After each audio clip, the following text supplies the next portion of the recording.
He rejected every good faith effort the United States and our allies and partners made to address our mutual security concerns through dialogue to avoid needless conflict and avert human suffering.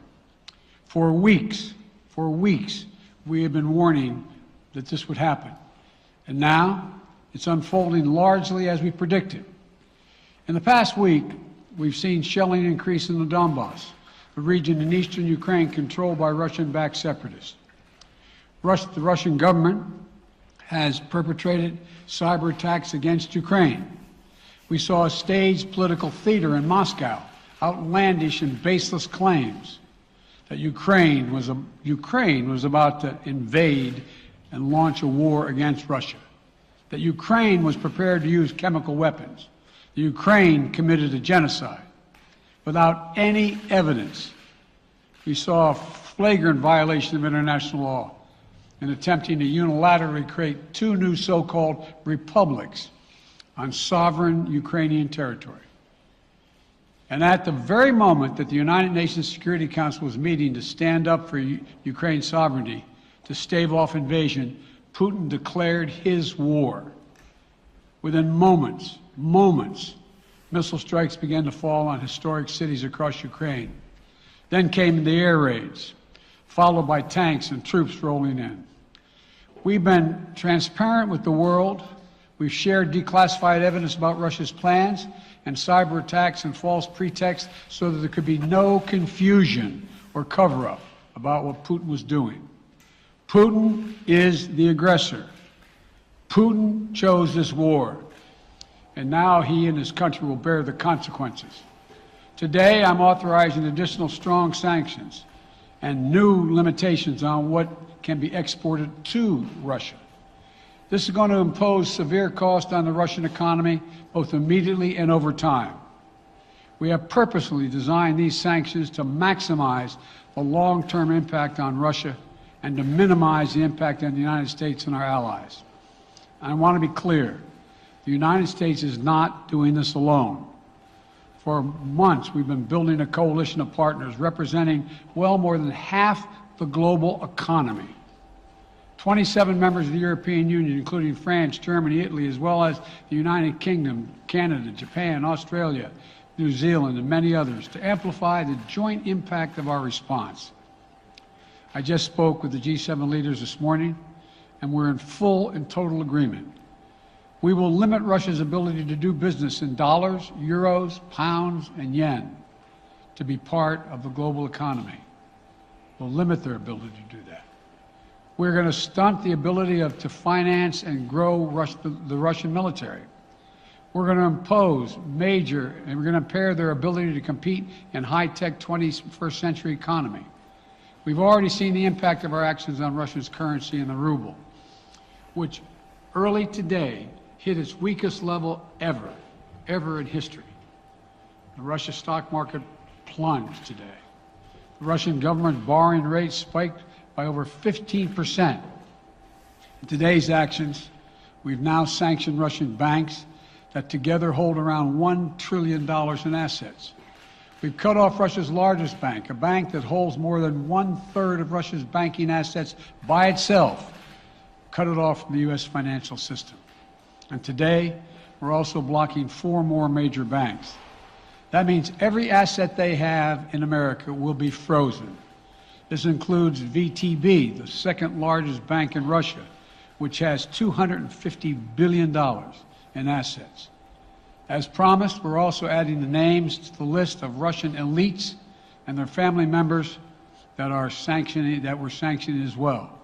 As I said on Tuesday, these are people who personally gain from the Kremlin's policies, and they should share in the pain. We will keep up this drumbeat of those designations against corrupt billionaires in the days ahead. On Tuesday, we stopped the Russian government from raising money from U.S. or European investors. Now we're going to apply the same restrictions to Russia's largest state-owned enterprises, companies with assets that exceed $1.4 trillion. Some of the most powerful impacts of our actions will come over time as we squeeze Russians' access to finances and technology for strategic sectors of its economy, and degrade its industrial capacity for years to come. Between our actions and those of our allies and partners, we estimate that we'll cut off more than half of Russia's high-tech imports. It will strike a blow to their ability to continue to modernize their military. It will degrade their aerospace industry, including their space program. It will hurt their ability to build ships, reducing their ability to compete economically. And it will be a major hit to Putin's long-term strategic ambitions. And we're preparing to do more.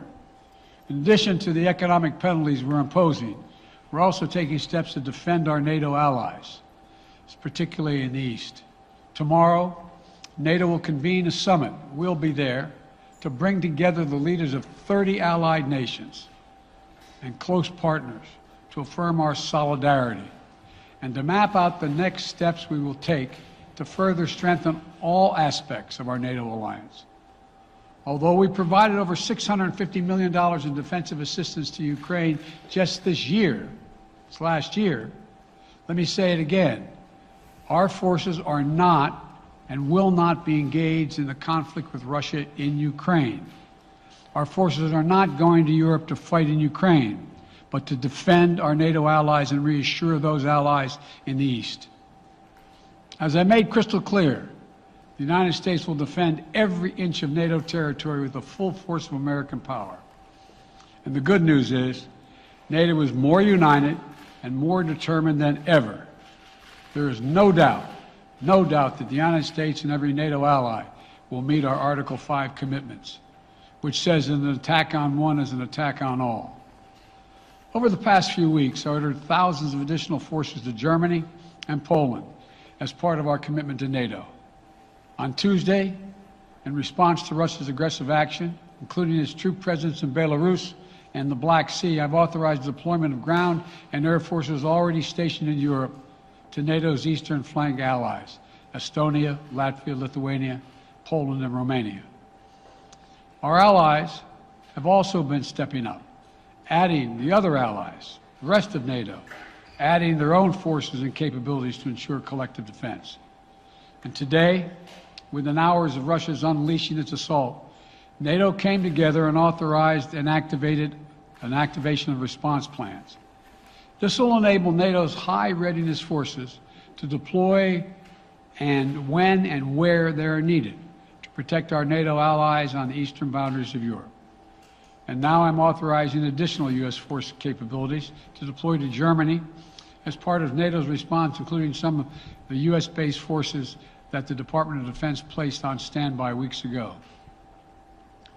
I've also spoken with Defense Secretary Austin and Chairman of the Joint Chiefs, General Milley, about preparations for additional moves should they become necessary to protect our NATO allies and support the greatest military alliance in the history of the world, NATO. As we respond, my administration is using the tools, every tool at its disposal, to protect American families and businesses from rising prices at the gas pump. You know, we're taking active steps to bring down the cost, and American oil and gas companies should not exploit this moment to hike their prices to raise profits. You know, in our sanctions package, we specifically designed to allow energy payments to continue. We are closely monitoring energy supplies for any disruption. We've been coordinating with major oil producing and consuming countries toward our common interest to secure global energy supplies. We are actively working with countries around the world to elevate collective release from the strategic petroleum reserves of major energy consuming countries. And the United States will release additional barrels of oil as conditions warrant. I know this is hard and that Americans are already hurting. I will do everything in my power to limit the pain the American people are feeling at the gas pump. This is critical to me.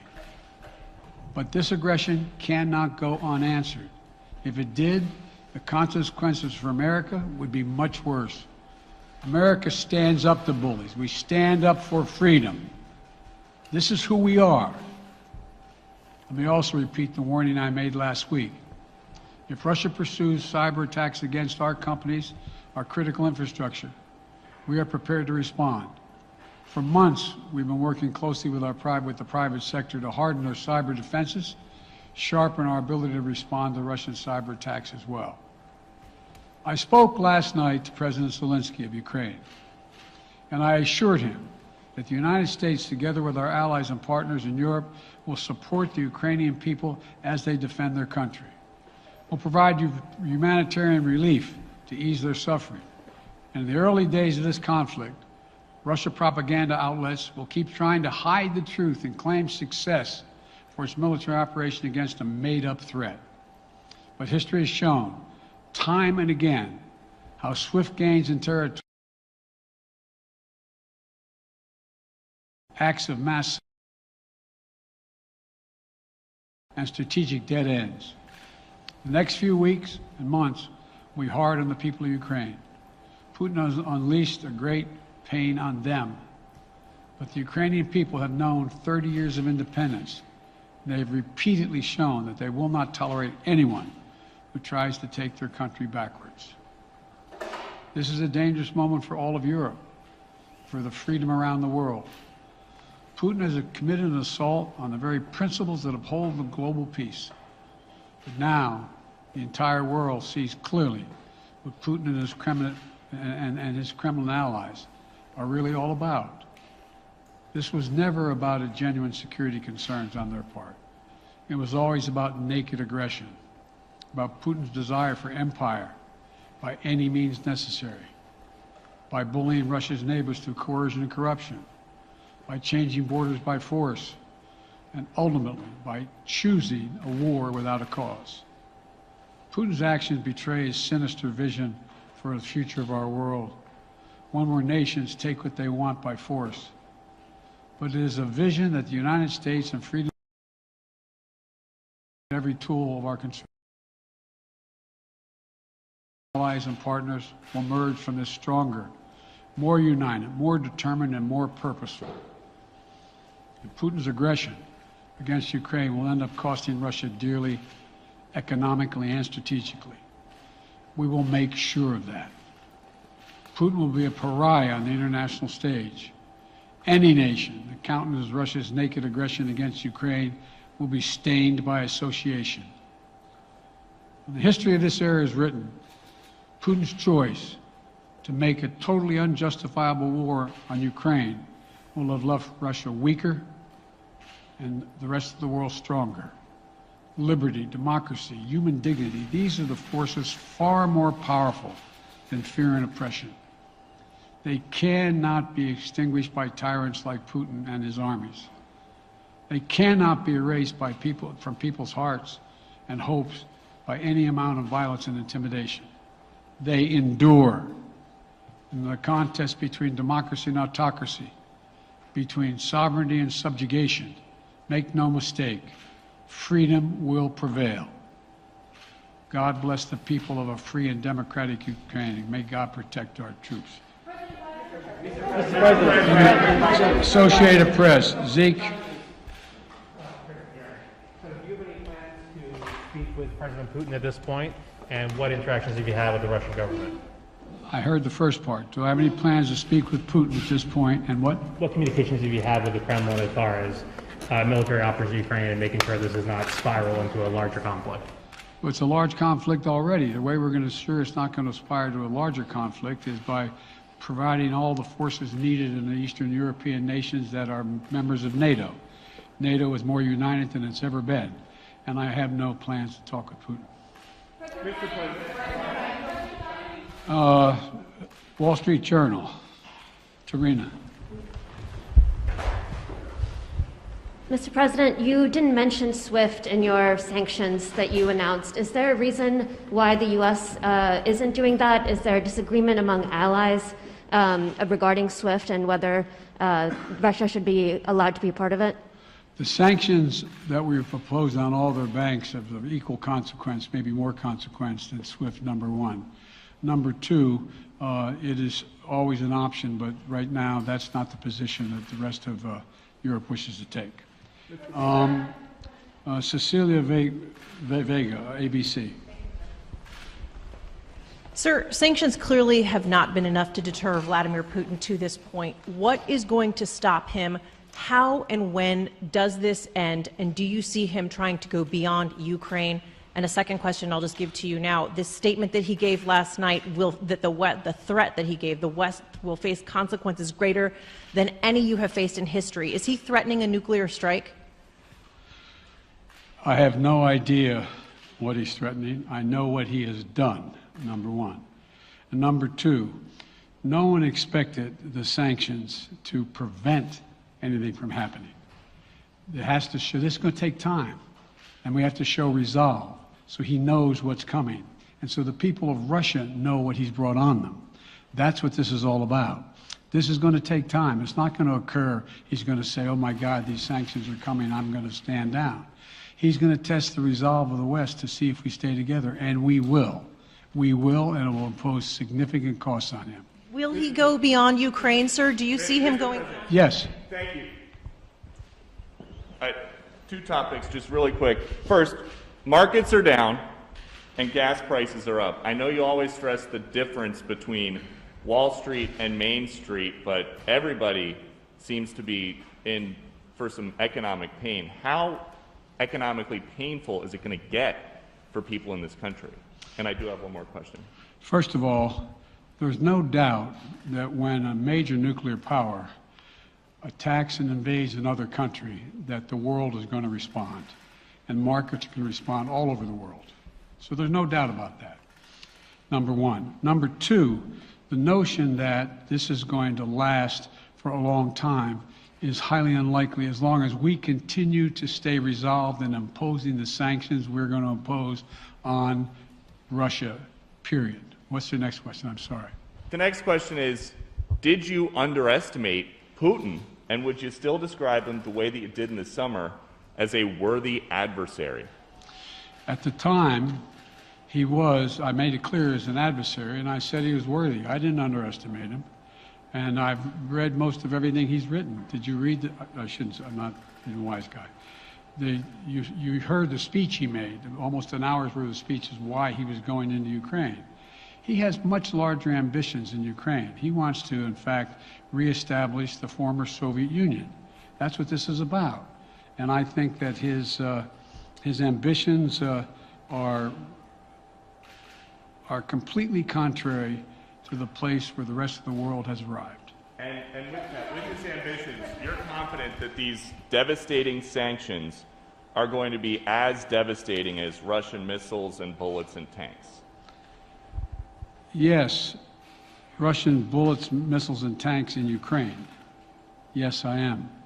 Thank you, President Biden. If sanctions cannot stop President Putin, what penalty can? I didn't say sanctions couldn't stop him. You've been talking about the threat of these sanctions for several weeks now. Yes, but the threat of the sanctions and imposing the sanctions and seeing the effect of the sanctions are two different things. They're two different things. And we're now he's going to begin to see the effect of the sanctions. And what will that do? How will that change his mindset here, given he's Because it attacking will so Ukraine as we weaken his speak? country that he'll have to make a very, very difficult choice as to whether to continue to move toward being a second-rate power or, in fact, respond. You said in recent weeks that big nations cannot bluff when it comes to something like this. You recently said that the idea of personally sanctioning President Putin was on the table. Is that a step that you're prepared to take? And if It's not a bluff, it's on the table. sanctioning President Putin? Yes. Why not sanction him today, sir? Mr. President? Why not sanction him today, sir? Mr. President, if I can, you detailed some severe and swift new sanctions today and said the impact it will have over time. But given the full-scale invasion, given that you're not pursuing disconnecting Russia from what's called SWIFT, the international banking system, or other sanctions at your disposal, respectfully, sir, what more are you waiting for? Specifically, with the sanctions we've imposed exceed SWIFT. The sanctions we imposed exceed anything that's ever been done. The sanctions we imposed have generated 2/3 of the world joining us. They are profound sanctions. Let's have a conversation in another month or so to see if they're working. Yes. Can I ask you about Zelensky? Sir, you spoke to Vladimir Zelensky yesterday, sir? What's the risk that we are watching the beginning of another Cold War, and is there now a complete rupture in U.S. and Russian relations? There is a complete rupture right now in U.S.-Russian relations if they continue on this path that they're on. And in terms of a Cold War, That depends. You have the vast majority of the rest of the world in total opposition to what he's doing, from Asia to South America to Europe to around the world. And so it's going to be a cold day for Russia. The idea, you don't see a whole lot of people coming to his defense. And are you, if I could follow up, sir, are you urging China to help isolate Russia? Are you urging China to help isolate Russia? I'm not prepared to comment on that at the moment.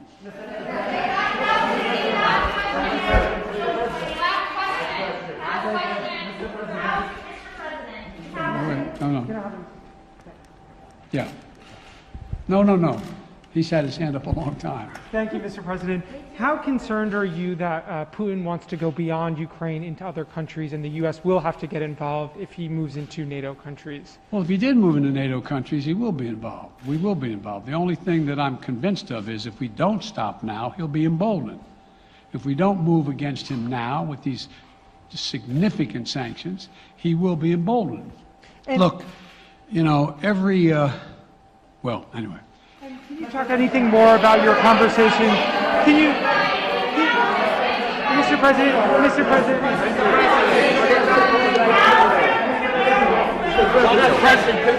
Why not sanction Putin directly today?